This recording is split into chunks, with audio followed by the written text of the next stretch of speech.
Bonjour à tous et à toutes. Content de vous voir si nombreux ce matin à venir louer et adorer Dieu. Imaginez le jour où il ne reste plus de place, là, et que c'est rempli de chrétiens ici. Là. Comment est-ce que c'est étonnant? Mais imaginez lorsqu'on va être au ciel. Lorsque des myriades et des myriades vont se mettre à louer Dieu et à l'adorer sans restriction, avec des voix bien meilleures que la mienne, alors, ça sera vraiment merveilleux.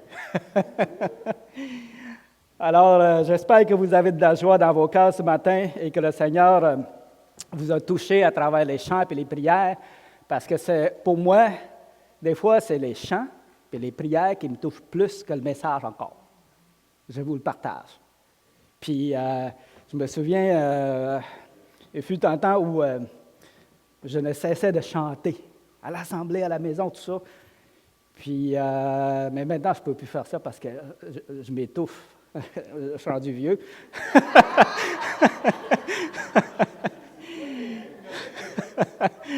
Ah non, j'ai de la difficulté maintenant à chanter. Alors, ceci dit, ce matin, le sujet que j'aimerais vous entretenir, c'est sur les récompenses d'ouvriers et de co-ouvriers. Bon, vous savez, la dernière fois, j'avais fait un retour assez sur Galates depuis le début, tout ça.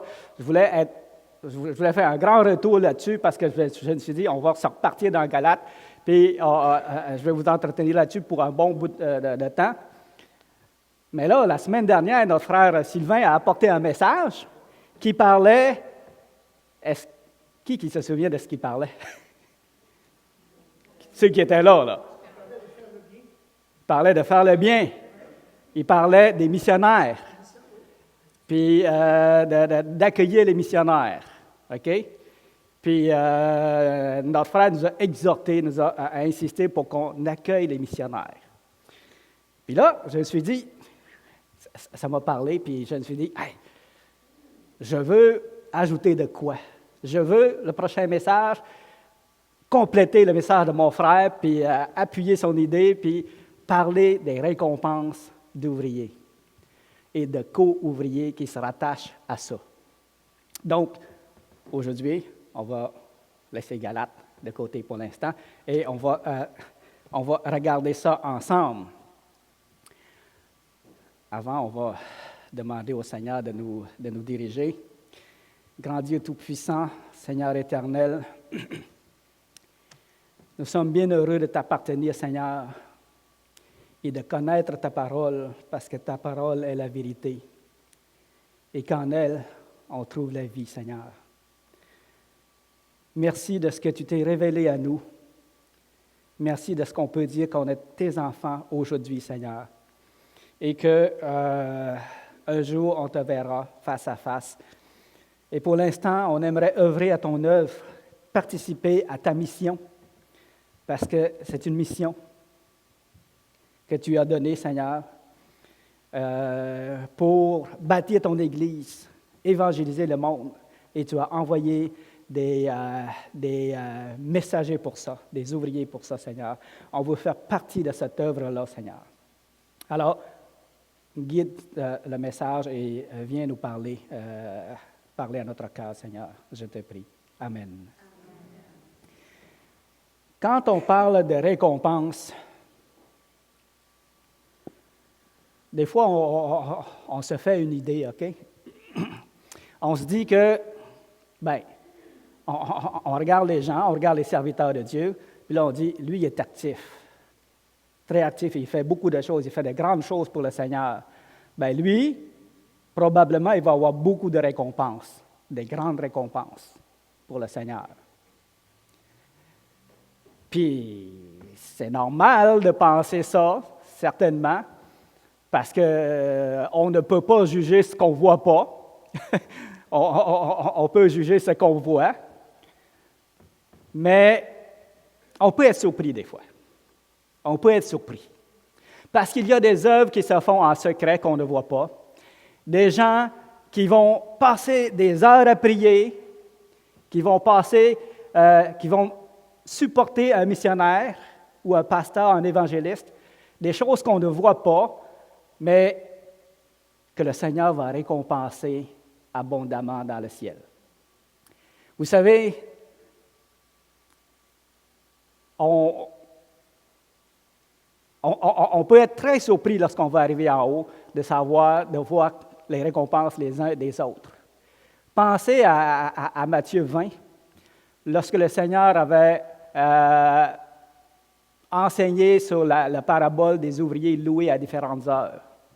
Combien ils étaient surpris de voir que ceux-là qui ont été loués, qui ont travaillé seulement qu'une heure, ont reçu la même récompense que ceux qui ont travaillé toute la journée. Et ça, ça fait partie d'une étude en entier. J'ai déjà apporté un message là-dessus. Vous irez voir dans les anciens messages sur Internet si vous voulez, mais peut-être qu'un jour, je reviendrai sur ça parce que c'est très intéressant d'étudier sur ça. Mais j'aimerais prendre ça comme juste un rappel pour dire que c'est un des exemples dans lesquels on va être surpris au niveau des récompenses lorsqu'on va être au ciel. OK? Des choses auxquelles on ne s'attend pas. Puis d'un autre côté, probablement vous êtes plusieurs à vous dire « Ah, moi, j'ai pas beaucoup de dons. Moi, je suis pas bon à parler en avant. Je suis pas bon à prier. Je suis pas bon à faire ci, faire ça. J'ai pas beaucoup de responsabilités. Moi, je pense que j'aurais pas beaucoup de récompenses. » Ça vous arrive-tu, ça, de penser ça? Oui, hein? Je suis pas le seul. Alors, oui, ça nous arrive de dire qu'on n'est pas très actif, puis on est humain, puis on pense que on est condamné à ne pas avoir beaucoup de récompenses au ciel. Mais j'aimerais vous exhorter le contraire ce matin. Il y a des choses que vous pouvez faire au sujet de ça. Avant qu'on aille plus loin, j'aimerais qu'on puisse aller lire dans 1 Roi 17, le verset 8. C'est un exemple. J'aimerais qu'on le lise à titre d'exemple du sujet qu'on va parler ce matin. Alors, 1 Roi, le chapitre 17, le verset 8. Ça aussi, c'est une prédication que j'ai faite il y a bien longtemps sur la veuve de Sarepta. Très intéressant, mais ce matin, on va focusser sur quelques aspects seulement, pas sur tout de cette histoire-là. Ça dit ceci: « Alors la parole de l'Éternel lui fut adressée en ces mots. » On parle du prophète d'Élie. « Lève-toi, va à Sarepta, qui appartient à Sidon, et demeure là. Voici, j'ai ordonné à une femme veuve de te nourrir. » Le contexte, c'est que Dieu a décidé de punir Israël en envoyant une famine. Et Dieu, au début, avait nourri Élie avec des corbeaux. Les corbeaux venaient lui apporter du pain et de la viande pour qu'il se nourrisse. Mais après ça, le torrent de Kérit, près duquel il était, commençait à sécher. Il n'y avait plus d'eau. Alors le Seigneur lui envoie auprès d'une femme à Sarepta pour qu'il soit nourri par elle. Lisons la suite. Il se leva et il alla à Sarepta. Comme il arrivait à l'entrée de la ville, voici, il y avait là une femme veuve qui ramassait du bois. Il l'appela et dit, « Va me chercher, je te prie, un peu d'eau dans un vase, afin que je boive. » Et elle alla en chercher. Il l'appela de nouveau et dit, « Apporte-moi, je te prie, un morceau de pain dans ta main. » Et elle répondit, « L'Éternel, ton Dieu, est vivant. Je n'ai rien de cuit, je n'ai qu'une poignée de farine dans un pot et un peu d'huile dans une cruche. Et voici, je ramasse 2 morceaux de bois, puis je rentrerai et je préparerai cela pour moi et pour mon fils. Et Nous mangerons, après quoi nous mourrons. C'est quand même désespérant.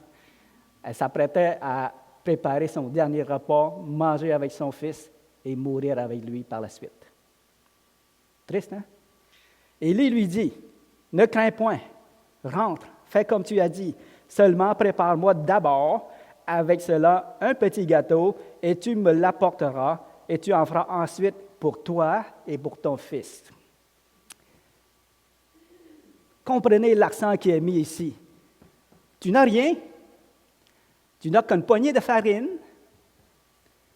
et un peu d'huile, puis autrement dit, c'est ta propre subsistance. Mais fais-le cuire, puis donne-le-moi avant. Tu feras cuire ensuite pour toi. Ça me donne la chair de poule. Prépare ça pour le serviteur de Dieu. Tu te prépareras ensuite pour toi. Je ne sais pas si vous voyez l'accent qui est mis ici par cette leçon-là. Elle n'avait rien. Un poignet d'huile, une poignée de farine et une petite cruche, un peu d'huile dans la cruche. Car ainsi parle l'Éternel, le Dieu d'Israël, la farine qui est dans le pot ne manquera point, et l'huile qui est dans la cruche ne diminuera point, jusqu'au jour où l'Éternel fera tomber de la pluie sur la face du sol. Tu as juste un peu de farine, un peu d'huile, mais Dieu, c'est le Dieu des miracles. Amen. Il est le Dieu des miracles. Avec peu, il peut en faire beaucoup. Si vous lui confiez votre peu. Voyez-vous? Si vous gardez le peu pour vous, vous serez pris avec le peu. Si cette femme n'avait pas écouté Élie, qu'elle aurait fait cuire son pain, puis elle le mange elle-même, elle serait morte après. Élie est venu comme lui sauver la vie. Dieu est venu comme lui sauver la vie. Mais il a fallu qu'elle donne de son peu à l'Éternel. OK? Elle alla, fit selon la parole d'Élie, et pendant longtemps il y eut de quoi manger, elle et sa famille, aussi bien qu'Élie. OK? Avec peu, l'Éternel fait beaucoup. La farine qui était dans le pot ne manqua point, et l'huile qui était dans la cruche ne diminua point, selon la parole que l'Éternel avait prononcée par Élie. L'histoire continue, mais je veux m'arrêter là parce que je veux apporter un enseignement sur le fait que cette femme-là a accueilli un prophète de Dieu. Et pour Dieu, ce n'est pas seulement une œuvre d'hospitalité, on va le voir tantôt, ça se traduit par, elle est devenue comme co-ouvrier avec Élie pour le temps qu'elle l'a reçu dans sa maison. Okay? Et on va le voir dans Matthieu 10, 41, le verset 42. Mais avant, j'aimerais qu'on revienne sur ce que notre frère nous a exhorté la semaine dernière dans 3 Jean.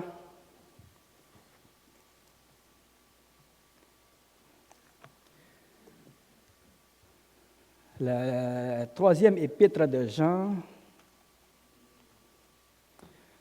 le verset 5 à 8.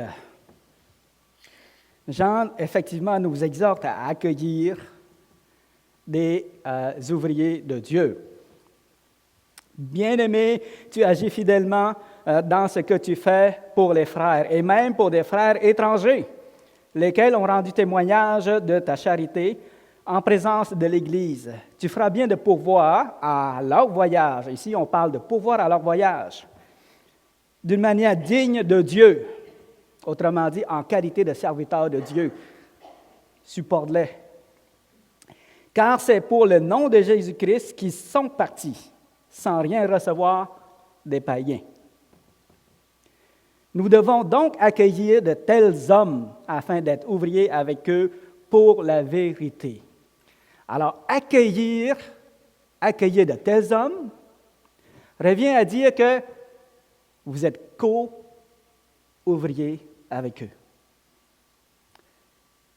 Et c'est ça que j'aimerais qu'on puisse retenir ce matin, parce que c'est l'enseignement que le Seigneur nous donne dans ces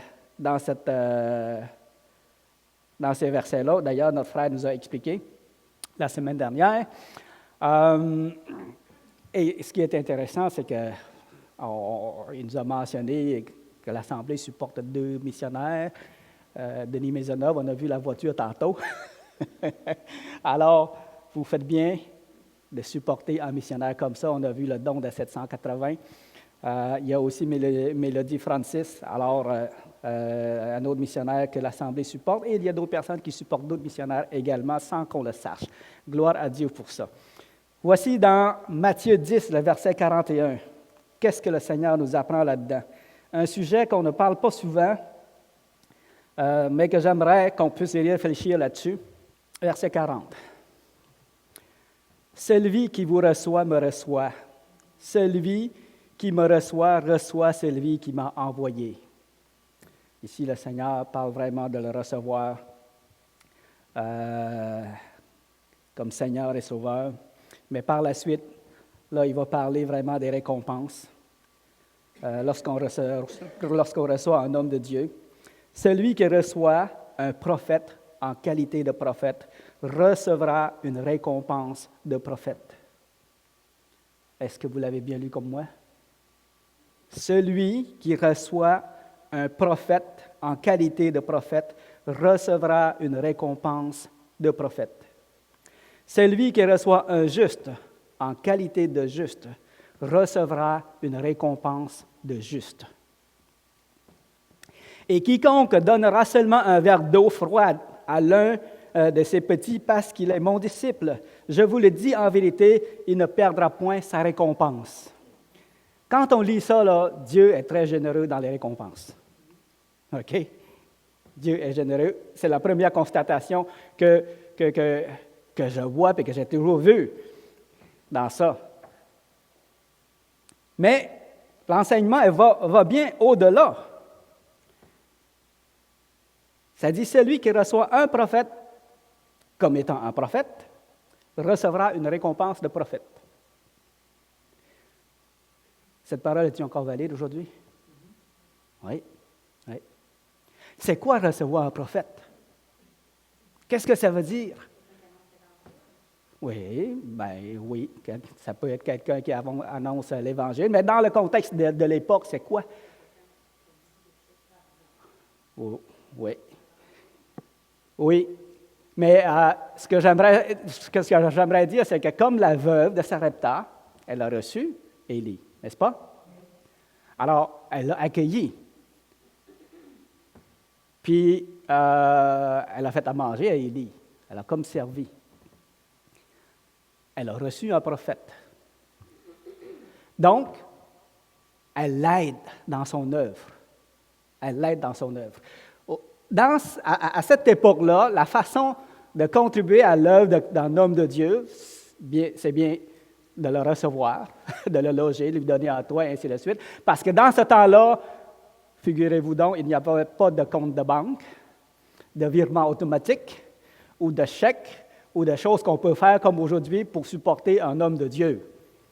Alors, une façon classique à l'époque, je vais le recevoir chez moi s'il a besoin de mon aide, puis je vais lui donner tout ce qu'il a besoin. OK? Alors, ici, maintenant, ça ne se fait plus bien, recevoir un prophète chez soi.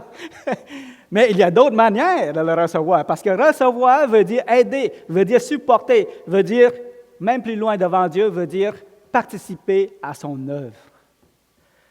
Alors, pour quelqu'un qui va supporter financièrement un missionnaire, comme notre frère nous a mentionné la semaine passée, il fait plus que recevoir, il participe à son œuvre. Grâce à votre support financier, vous lui permettez de faire l'œuvre de Dieu. Et c'est comme ça, c'est cette idée-là, c'est cet enseignement-là que j'aimerais mettre en avant ce matin. Parce que si vous dites, moi, je n'ai pas le don d'évangéliste. Oh, peut-être, possible, ce n'est pas tout le monde qui a le don d'évangéliste. Moi, je n'ai pas le don de missionnaire. Possiblement. Ce n'est pas tout le monde qui sont appelés à partir, puis à aller évangéliser, puis à affronter toutes sortes de périples, de dangers, tout ça. Moi, je ne suis pas un prédicateur. Je ne peux pas parler en avant. Probablement, oui. Mais vous pouvez être co-ouvrier avec eux dans ce qu'ils font. C'est ça qui est beau. Sans avoir le don de missionnaire, vous pouvez recevoir des récompenses de missionnaire pour le temps que vous supportez l'homme de Dieu dans son œuvre. J'élève la voix parce que ça me touche. Moi, quand quelque chose m'enflamme. Alors, vous pouvez, ça se peut que vous n'avez pas grand don, mais peut-être que votre don, c'est de vous lever le matin, d'aller travailler, affronter le patron, affronter les collègues, affronter toutes sortes de choses au travail, puis rapporter du pognon chez vous, puis aider le missionnaire. C'est peut-être ça votre don, n'est-ce pas? Puis vous allez finir avec des récompenses de missionnaire. Amen, gloire à Dieu. Oh, je frissonne. Je frissonne. Oui. Oui, exact. Tout le monde a fait la mission. Exact. Et le verset 42 là, parle d'un petit verre d'eau. C'est plus qu'un verre d'eau, ça, des boîtes. OK? Alors, il y a beaucoup d'occasions pour vous, pour nous, de servir Dieu. Toutes sortes d'occasions. Ne dites pas, « Ah, je fais juste me lever le matin. Tous les matins, je m'en vais travailler, puis c'est plate de travailler, puis c'est dur, puis je n'accumulerai pas de récompense en haut avec ça. » là. Non, non. Ben, si vous gardez tout ça pour vous, vous ne ramasserez pas de récompense en haut. Mais si vous faites comme la veuve de Sarepta, puis que vous le mettez au service du Seigneur, ben vous allez avoir votre récompense. Sans être missionnaire, vous aurez de récompense de missionnaire pour le temps et la proportion que vous contribuez à son œuvre. Le Seigneur nous donne à chacun de nous une grande opportunité de le servir, de participer à son œuvre, même si vous n'avez aucun don. Peut-être votre don, c'est gagner de l'argent pour Dieu. C'est peut-être ça. Oui. Oui. Il y a 15 minutes que je pensais que... OK. Il y a quelqu'un dans l'Assemblée qui me faisait remarquer que... Mélodie Francis, une femme qui est très, très discrète. Et parce qu'elle est très discrète, c'est pas une femme qui va avancer ses besoins beaucoup. Et c'est pas parce qu'elle n'avance pas ses besoins, qu'elle ne montre pas ses besoins, qu'elle n'a pas de besoin. Pourquoi je le dis?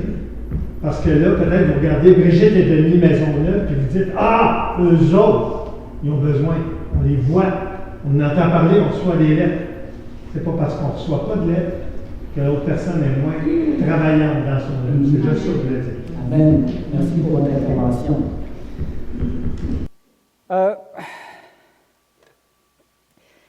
Donc,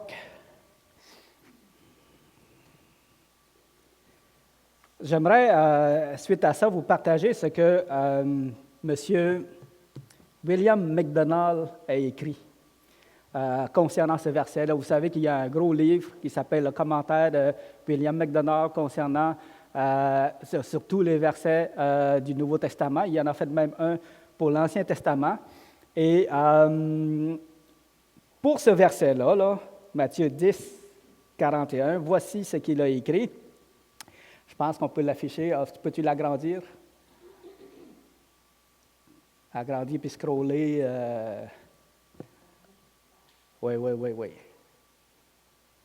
C'est une exhortation qui nous donne dans le même sens que je vous donne ce matin.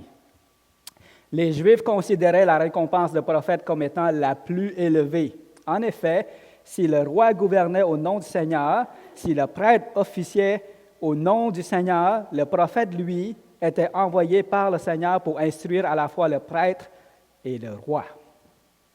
Christ déclare que si tu reçois simplement un prophète en sa qualité de prophète, et si tu lui viens en aide, la récompense attribuée au prophète te sera également accordée. Pense-y, lorsque tu es tenté de critiquer un prédicateur,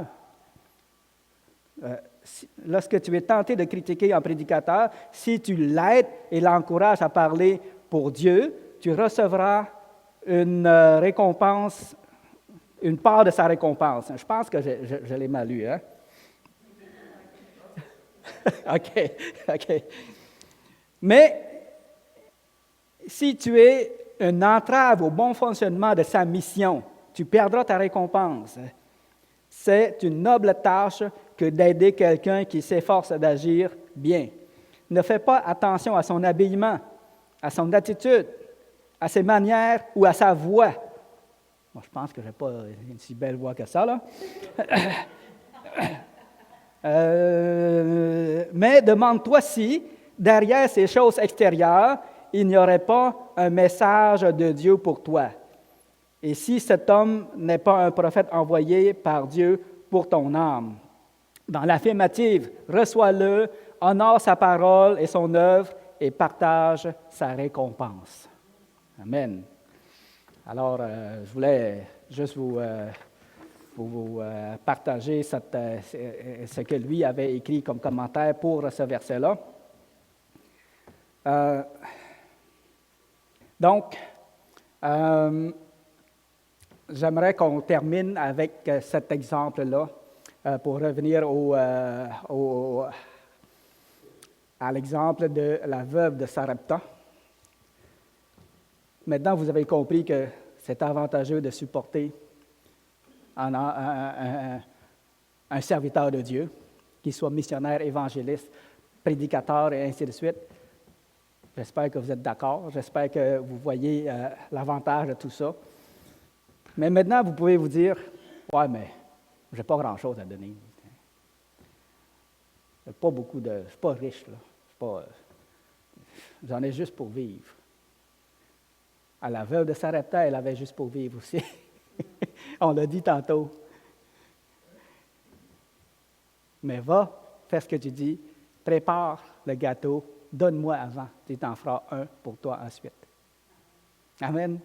C'est un bon exemple. Puis j'aimerais vous raconter un autre exemple, c'est avec ça que je vais terminer. Un exemple réel, que je connais une personne qui n'avait pas les moyens non plus. C'est un jeune garçon qui avait le désir, là on ne parle pas de missionnaire, OK? On parle d'aider, de parrainer un enfant. Mais le Seigneur a quand même manifesté sa volonté là-dedans. La personne voulait parrainer un enfant du tiers-monde parce que ça touche son cœur, et ainsi de suite. Puis elle voulait parrainer un enfant. Mais c'est un jeune garçon, pas d'emploi. Puis la personne s'est dit, quand je vais avoir un emploi, je vais le faire. C'est sûr que je vais aider, je vais parrainer un enfant. Là, je ne parle pas de l'organisation, je ne veux pas mettre en avant l'organisation, je parle de l'œuvre qui va être faite, OK? Puis la foi que la personne a eue en Dieu. Mais ça ne venait pas, il ne trouvait pas de travail. Il s'altanait. Il avait hâte de commencer à supporter un enfant. Bien, il s'est dit, regarde, OK, je vais parrainer un enfant pareil, je n'ai pas d'emploi, puis Dieu, ben, il pourvoira. Mais savez-vous quoi? Après qu'il ait fini tout le processus de parrainage, une semaine après, il y a eu un emploi. Dieu lui a donné un travail. Puis depuis ce temps-là, il n'a jamais arrêté de travailler. Voyez-vous? Dieu a pourvu. Dieu a pourvu. Puis, je veux dire, C'était peut-être naïf de sa part, parce que, bon, tu sais, ces organisations-là, ça se peut qu'ils ne gèrent pas bien ton argent. Tu sais? Il y a toutes sortes d'obstacles lorsque vous voulez faire le bien, tout le raisonnement qui vous dit « fais-le pas ». OK? C'est ça, je ne sais pas qu'est-ce que ça donne. $1 que tu vas donner, là, il va avoir juste 30 sous qui va aller à l'enfant. Oh, wow, ça se peut. Ça se peut. Mais Dieu a regardé au cœur de cette personne-là, puis Dieu a répondu à son œuvre. Il avait eu bien de misère à trouver un emploi. Presque tout de suite après avoir parrainé l'enfant, il a eu son emploi. Il n'a jamais arrêté de travailler. Dieu peut vraiment intervenir. Lorsque vous décidez de le servir, Dieu va vous donner le moyen. Ça, c'est sûr. Ça, c'est clair. Ça, il n'y a pas de doute à ça. Vous devez croire à ça. Vous devez avoir la foi. Ne dites pas que je manque de moyens, je reste les bras croisés, je ne fais rien. Il y en a d'autres qui ont bien les moyens plus que moi, je les laisse faire. Dieu vous donnera le moyen. Ayez à cœur de le servir, de contribuer à son œuvre. Amen. Amen. Gloire te soit rendue, Seigneur, pour ta parole. Gloire te soit rendue, Seigneur, pour toute ta générosité, tes bontés, Seigneur. Gloire te soit rendue, Seigneur, pour toute l'œuvre que tu fais sur la terre, la mission que tu t'es donnée de bâtir un royaume éternel. Nous faisons partie de ce royaume et nous faisons partie des ouvriers qui bâtissent ce royaume, Seigneur. Merci de nous avoir choisis. Merci de nous avoir conduits jusqu'à cette heure, Seigneur Dieu, et de nous avoir conduits à participer à ce grand projet céleste, Seigneur. Sois béni. Amen.